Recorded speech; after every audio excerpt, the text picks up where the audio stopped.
Quail log, October 5th, 2023.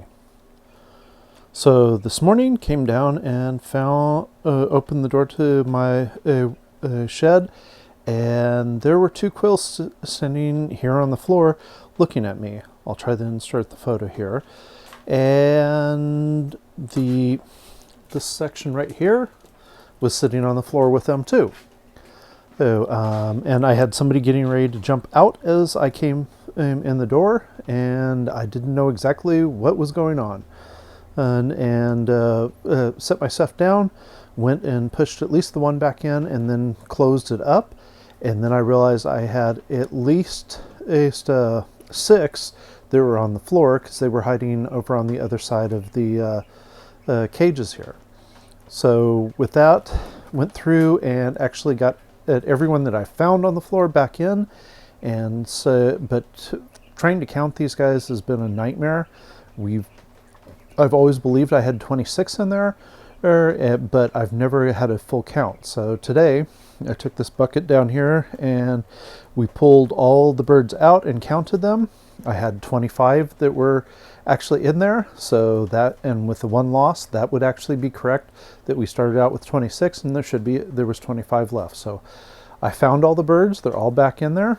And as you can see here, I took an old metal pipe, and it is now holding to make sure that they don't run away. Because right now quite a few of them do sit in the tray.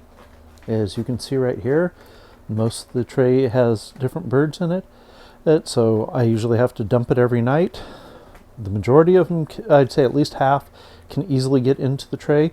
But there are a couple, like the guy that's sitting right here, that he could easily reach down there and eat out of the tray even when it's not, or without that. But I've got a few of them that don't fit through those bottom holes very well. So hopefully another week, none of them will be able to get through that. But at least for right now, that means that I'm only putting enough food in there for a day, and then they're fouling it up and I have to dump it in and clean it out. So luckily I have quite a few food trays, so I only do one at a time, and I switch them out. That way I can go a little longer. The other thing I did do today is that while dealing with these guys, I pulled all the floors out. So all three sections now are just standard flooring in there. I'm hoping that'll keep it a little cleaner. A lot of them had a lot of poop on their feet, so that was part of the reason I decided I'm removing the floor.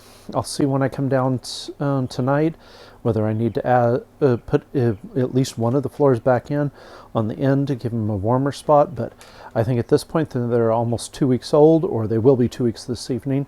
And I think they're getting to the point that they can go without having the floors in there, because most of the time they've been running around, or as you can see here, they're sitting out in the food tray, which means that they're not getting much heat out there at all. So I've had no problems with any of the birds, with really showing that they're not walking or moving well. So I think I'm going to leave it like this, and we'll see what happens. See if I have any problems of them trying to huddle around, or what's going to go on from there. But at least that's the current status. It was I always fear that I'm going to come down and find birds running all over the place.